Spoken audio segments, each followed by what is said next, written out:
কি আনন্দ। আরে ও গোপাল দাদা, গোপাল দাদা, এই সকাল সকাল কে আবার পিছু ডাকলো? আরে আমি গো আমি। আমি তো আমি নামে কাউকে চিনি না। আর তুমি একটু পেছন ফিরে তাকাও তো। আমি তো সামনে যাচ্ছি, পেছনে তাকাবো কেন? ঠিক আছে, তাহলে আমি তোমার সামনে আসছি। আরে দৌড়াচ্ছ কেন? হ্যাঁ, আরে দাঁড়াও দাঁড়াও বলছি, দাঁড়াও, নইলে কিন্তু আমি মহারাজের কাছে যাব। হ্যাঁ, ও ভোলা তুমি? আরে আগে বলবে তো, আমি করছিলে কেন? একদম কথা ঘোরাবে না গোপাল দাদা। এবার বলো কি বলছি। দেখো, আমি তোমাকে আগের বছর 50 মোহর ধার দিয়েছিলাম। এ কি, তোমার তো মিষ্টির দোকান, ধার দিলে তো লোকে ছুরি কাঁচি ধার দেয়, আর তুমি মোহরে ধার দেওয়ার ব্যবসা শুরু করেছো কবে থেকে বলো দেখি? আবার কথা ঘোরানো শুরু করেছো। হ্যাঁ, আমি এবার কিন্তু সত্যি মহারাজের কাছে যাব। আরে মজা করছি তো। আরে বারবার আমাদের মধ্যে মহারাজকে টেনে আনার কি দরকার বলো তো? সে না হয় টানলাম, তবে তুমি ওই আমার 50 মোহর সুদ সহ কবে ফেরত দেবে বলো তো? আর কিন্তু তোমার হাতে ওই 1 সপ্তাহ সময় আছে। হ্যাঁ, 1 সপ্তাহ মানে কতদিন ভাই? 7 দিন, 7 দিন। 7 দিন? আচ্ছা 7 দিন মানে কত ঘন্টা? 24 গুণ 7, মোট ওই 168 ঘন্টা। ও, অনেক সময় আছে। দেখো গোপাল দাদা, তোমার সাথে কিন্তু আমার ওই কাগজে কলমে লিখিত পড়িত আছে। হ্যাঁ, যদি ওই সময়ের মধ্যে তুমি আমার কাছ থেকে নেওয়া ওই অর্থ আমাকে ফেরত না দিতে পারো, তাহলে কিন্তু তোমার ওই বাড়ি ঘর সব আমার হয়ে যাবে। হ্যাঁ, হ্যাঁ হ্যাঁ, মনে আছে মনে আছে। এখন রাজসভায় যাই, 168 ঘন্টা পেরিয়ে গেলে চলে এসো, কেমন? বেশ, কথাটা মনে থাকে যেন। হ্যাঁ, তখন আর কিন্তু কোনো চালাকি করতে যাবে না, আমি সোজা মহারাজকে বলে দেব। ঠিক আছে ঠিক আছে।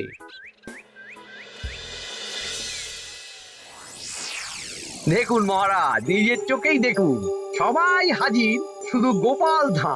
সত্যি গোপাল ইদানিং আবার দেরি করে আসা শুরু করেছে। ওকে আচ্ছা করে ধোলাই দিন, তাহলেই চলে আসবে। কাজের কাজ তো কিছু করে না, শুধু বসে থাকে, তাতেও এই। যা বলেছেন মন্ত্রী মশাই। আমার মতে গোপালকে রাজসভাতেই বেঁধে রাখুন, তাহলে আর বাড়িতে যেতেও হবে না, আর দেরি করে আসবেও না। রোজ রোজ গোপাল করে রাজসভায় আসতে দেরি, তাই এবার তার পায়ে পড়াতে হবে বেড়ি। এই তো মহারাজ চলে এসেছি। আর বলবেন না, রাস্তায় ভোলা ময়রা চেপে ধরেছিল। থাক, আর অজুহাত দিতে হবে না। নেহাত ভাগ্যের জোরে এই রাজসভার চাকরিটা পেয়েছিল। হ্যাঁ, মহারাজ ভালো মানুষ, তাই তোমাকে পুষছেন। আচ্ছা আপনি কি বলতে চাইছেন কি? আমি বলতে চাইছি যে মহারাজ যদি তাড়িয়ে দেন, তাহলে তোমার কি কিছু করে খাওয়ার যোগ্যতা আছে গোপাল? আপনার নিজের যোগ্যতা আছে? আছে বলেই বুক ফুলিয়ে বলছি। হ্যাঁ, মন্ত্রী এটা একটা ভালো প্রসঙ্গ তুলেছে। আমার রাজসভার সকল সভাসদদের বলছি, যদি কোনো কারণে তোমাদের চাকরি চলে যায়, তাহলে তোমরা কি করবে একবার ভেবে দেখেছো? না মহারাজ, ভাবনাটা আমি সঠিক সময় কাজে লাগাই, ওই অকারণে ভেবে মাথা খারাপ করতে চাই না। হ্যাঁ, আহা, রাজসভার চাকরিটা তো তোমাদের পেশা। এই পেশার বাইরে তোমরা কে কি করতে পারবে? দেখুন মহারাজ, আমি তো ভেবেই দেখেছি যে যদি রাজসভার চাকরি না থাকতো, তাহলে আমি ব্যবসা করতাম। আমি মহারাজ যদি বিজ্ঞানী না হতাম, তাহলে শিক্ষা দান করতাম। আমি তো ছবি আঁকতাম, কলম না থাকলে আমি তুলি ধরবো। আমি কামারশালায় কাজ করতাম। আমার তো ছোটবেলায় মূর্তি বানানোর শখ ছিল, আমি মৃৎশিল্পের কাজ করতাম। কি গোপাল, এবার তুমি বলো। সবাই তো কিছু না কিছু বিকল্প ভাবনা চিন্তা করে রেখেছে। দেখুন মহারাজ, অনেক ভেবে দেখলাম আমার কাজ তো ভাড়ামো, তাই আমি লোক হাসিয়েই পয়সা রোজগার করব। আর বিশেষ কোনো গুণ তো আমার মধ্যে খুঁজে পাচ্ছি না মহারাজ। বেশ, আমি একটা ছোট্ট পরীক্ষা নেব। আজকের পর থেকে আগামী 7 দিন, আর এই 7 দিন তোমরা তোমাদের যা মন চায় সেটা করে রোজগার করবে। আমি তো খেতে ভালোবাসি। তাহলে খাবে। গোপাল হয় মুখ খুলে থাকে, নইলে চোখ বন্ধ করে। ও শুধু দুটো কাজই ভালো করতে পারে। আর 7ম দিনের শেষে বিচার হবে কে কত রোজগার করেছে। যার রোজগার সবচেয়ে বেশি হবে তাকে আমি দেব 100 মোহর উপহার। আর মহারাজ, যে সবচেয়ে কম রোজগার করবে তার বেতন থেকে আগামী 10 মাস 10 মোহর করে কাটা হবে। কি রাজি তো? হ্যাঁ, রাজি রাজি। আমি জানি যে গোপাল ফুটো করিও রোজগার করতে পারবে না, তাই গোপালই হারবে। বেশ, আর যদি অন্য কেউ হারে? তাহলে আমি নিজের বেতন থেকে তাকে আগামী 10 মাস 10 মোহর করে দেব। ব্যাস, এবার তোমরা কাজে লেগে পড়ো।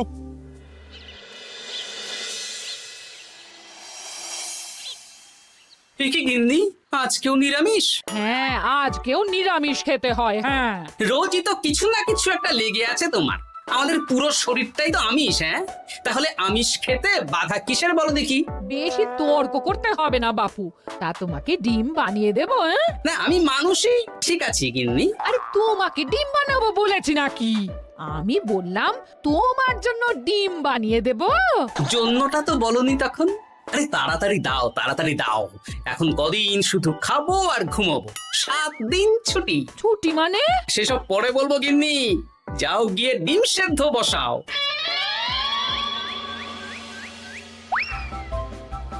আরে করছোটা কি?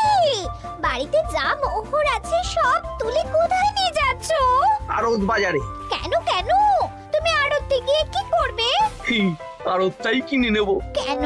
তাহলে খোলা বাজারের সব ব্যবসায়ী আমার কাছে আসতে বাধ্য হবে, আর আমি ভালো মুনাফা রেখে সব বিক্রি করব। এ কি? রাজবাড়ি সুখে চাকরি ছেড়ে দিলে নাকি? না না না, এখন 1 সপ্তাহ ব্যবসা করে মহারাজের কাছে আমার যোগ্যতা প্রমাণ করব। সব পরে বুঝিয়ে বলবো। হ্যাঁ, আমি আপনাকে সব শিখিয়ে দেব। তাহলে ভাই ওই আগামীকাল সকাল থেকে কাজে লেগে পড়বো, কেমন? তাহলে বুঝতে পারলেন তো যে কি করতে হবে? হ্যাঁ হ্যাঁ জমিদার মশাই, কবিতা লেখা যেমন আমার পেশা, তেমনি চিত্রশিল্প আমার নেশা। তাহলে তো আর কোনো চিন্তাই নেই। আশা করি খুব সুন্দর ছবি আঁকবেন। আপনি 1 সপ্তাহ পর এই মন্দির চিনতেই পারবেন না। এই নিন আপনার জন্য 50 মোহর অগ্রিম। মন্দিরের চিত্রকলা শেষ হয়ে গেলে আরো 50 মোহর দেব, ঠিক আছে? বেশ।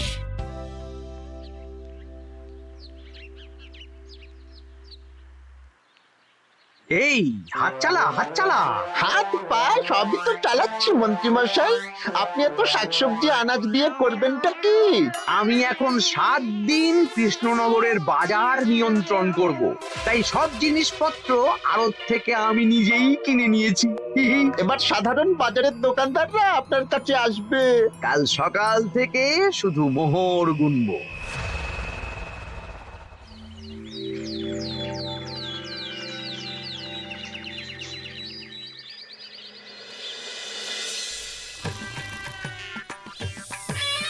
আরে এত বেলা হয়ে গেল, আর কত পড়ে পড়ে তুমি ঘুমোবে?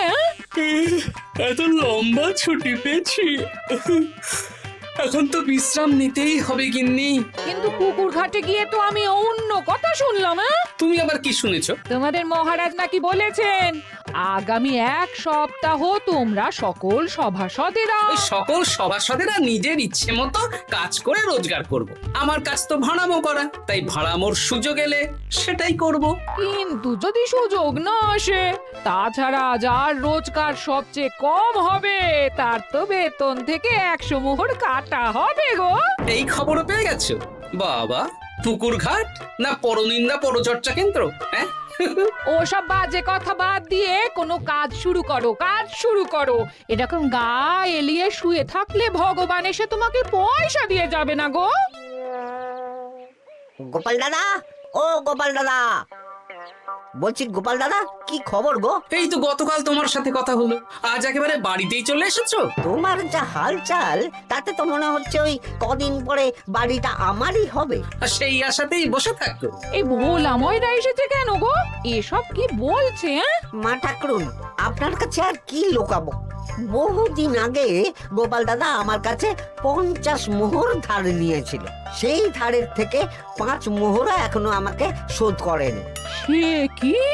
হ্যাঁ, শর্ত অনুযায়ী যদি গোপাল দাদা আগামী ওই 6 দিনের মধ্যে ধার না শোধ করতে পারে তাহলে এই বাড়ি আমার হয়ে যাবে। তুমি আমাকে এত বড় কথা লুকিয়ে রেখেছো? হ্যাঁ, না আমি বলবো বলবো করে বলা হয়ে ওঠেনি আর কি।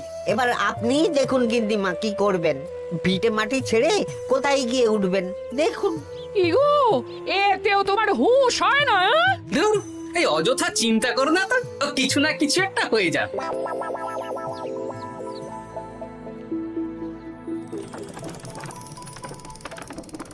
বাবা পণ্ডিত মশাই, আপনি তো এর মধ্যেই কাজ শিখে গেছেন। আমি তো ছোট থেকেই মাটির পুতুল বানাতে ভালোবাসতাম। বিভিন্ন দেবদেবীর মূর্তি নিজেই বানাতাম, তারপর পুজো করতাম। আমার পরম সৌভাগ্য আপনার মতন পণ্ডিত মানুষ আমার কুমোর শালায় কাজ করছেন। কোনো কাজই তো ছোট নয়। সত্যি সভাকবি মশাই, আপনার তুলিতে জাদু আছে। কি সুন্দর কারুকার্য। সবই আমার মা বাবার দান। আমার বাবা খুব বড় চিত্রশিল্পী ছিলেন, উনি হাতে ধরে আমাকে ছবি আঁকা শিখিয়েছেন। বাহ বাহ বাবা।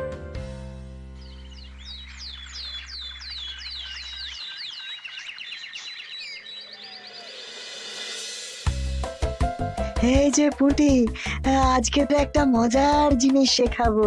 কি জিনিস? নয়ের নামটা তো তোরা পড়েছিস, হ্যাঁ, বল তো। 9 একে 9, 9 দুগুণে 18, 3 9 27, 4 9 36। ঠিক আছে ঠিক আছে, এবার থাম। পুরো মুখস্থ। সে তো বুঝতেই পারছি। এবার মজার জিনিসটা দেখ। 9 কে 9, 9 দুগুণে 18, 18 মানে কি? 1 10 8। হ্যাঁ, এবার 1-এর সাথে 8 যোগ কর, কত হয়? 9 3 9 কত? 27। 2-এর সাথে 7 যোগ করলে কত হয়? 9 36-এর 3-এর সঙ্গে 6 জুড়লে 9। আরে বাস, দারুণ তো। হ্যাঁ, হ্যাঁ। সত্যি বিজ্ঞানী মশাই, আপনি কি সুন্দরভাবে পড়া বোঝান। এটা তো আমার নেশা।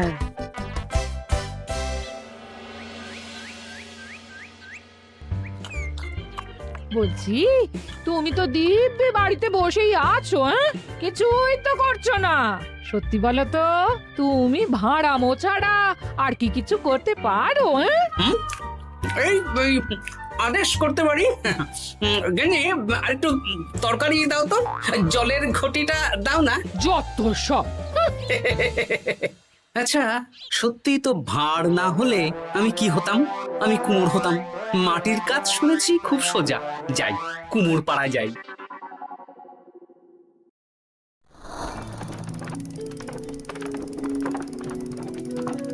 আমার কি সৌভাগ্য, রাজসভার দুজন সভাসদ আমার সঙ্গে কাজ করছে। আচ্ছা, এইভাবে ঘোরাবো?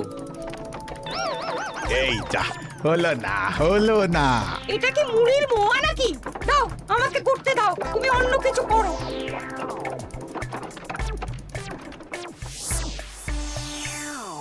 বলো গোপাল দাদা, কি দেবো? মুড়ির মোয়া, তিলের নাড়ু? আমি কিনবো না গো, বানাবো। হ্যাঁ, কি বানাবে? ওই মুড়ির মোয়া। কদিনের জন্য আমার একটা কাজ দরকার, বুঝলে? তা বেশ, তাহলে এসো, এই পিছনেই আমার কারখানা, গুড় মুড়ি সব রাখা আছে, বানাও। এই দেখো, এই যে গুড়ের হাঁড়ি আর ওই যে মুড়ির বস্তা, এবারে বানাও। বেশ, আমি তবে সামনে দোকানটা সামলাই।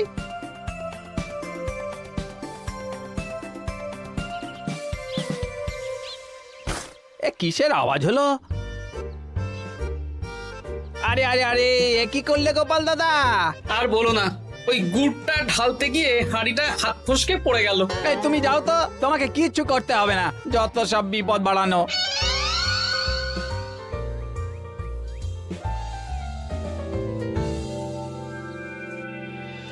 তোমার দ্বারা কিছুই হবে না। হ্যাঁ, সত্যি তো, আমার দ্বারা যে কিছুই হবে না গিন্নি। তাহলে তুমি করবেটা কি?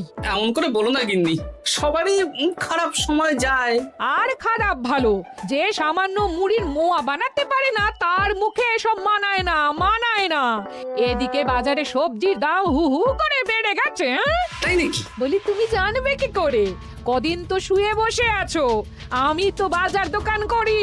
মন্ত্রী মশাই এখন আড়ত সামলাচ্ছেন আর সাধারণ বিক্রেতাদের চড়া দামে বিক্রি করছেন। হ্যাঁ, ও বেটা জীবনে শোধরাবে না। উনি তো তাও ছলে বলে রোজগার করছেন গো। আর তাছাড়া অনেকে পথে গান শুনিয়েও রোজগার করেন, সেটাও তো তুমি পারবে না। হ্যাঁ, এই তো পেয়েছি। 6 দিনের মাথায় তো রাজসভায় একটা বৈঠক হবে, সেদিনই আসল মজা জমবে। কিসের মজা গো? হ্যাঁ, সেটা সেদিনই বুঝতে পারবে।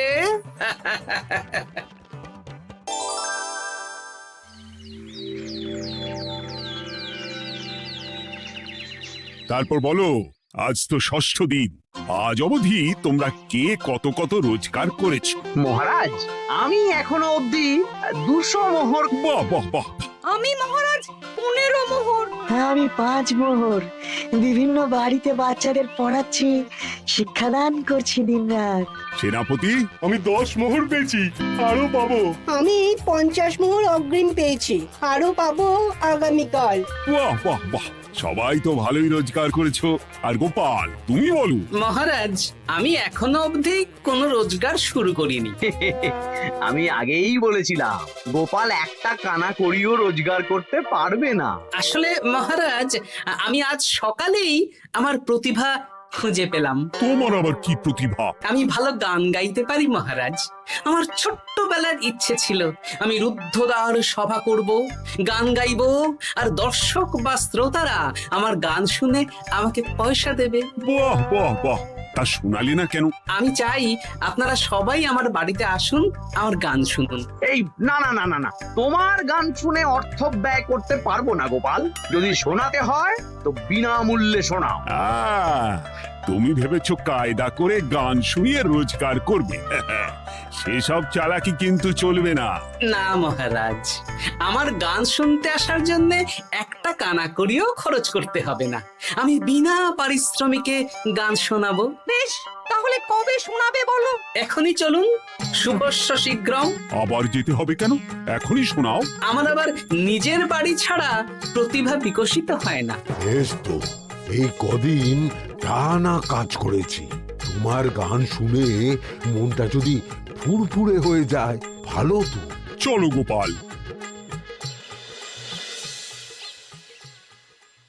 আসুন আসুন, সবাই ভিতরে আসুন।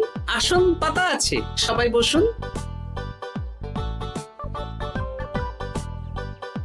নাও, এবার গান শুরু করো। দাঁড়ান মহারাজ, আমার গান আমি বাইরের লোককে শোনাতে চাই না। কু কু বাবা, আবার কোকিলের মতন আওয়াজ করছে। কু।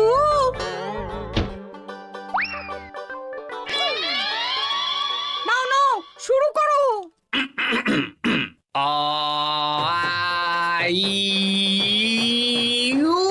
ওরে বাবা রে বাবা! আরে এত চিৎকার করছো কেন? থামো থামো থামো! এটা ভালো লাগছে না? অন্য গান শোনাচ্ছি তাহলে।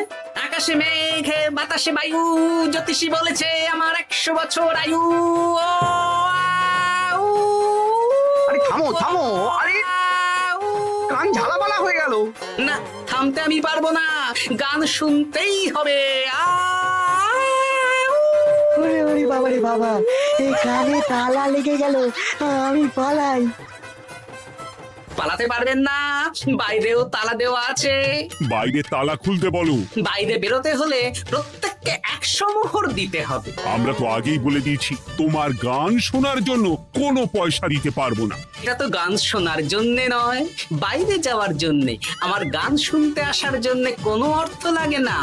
গান শুনে বাইরে বেরোতে গেলে অর্থ লাগবে, জনপ্রতি 100 মোহর মাত্র। কি জ্বালাতন!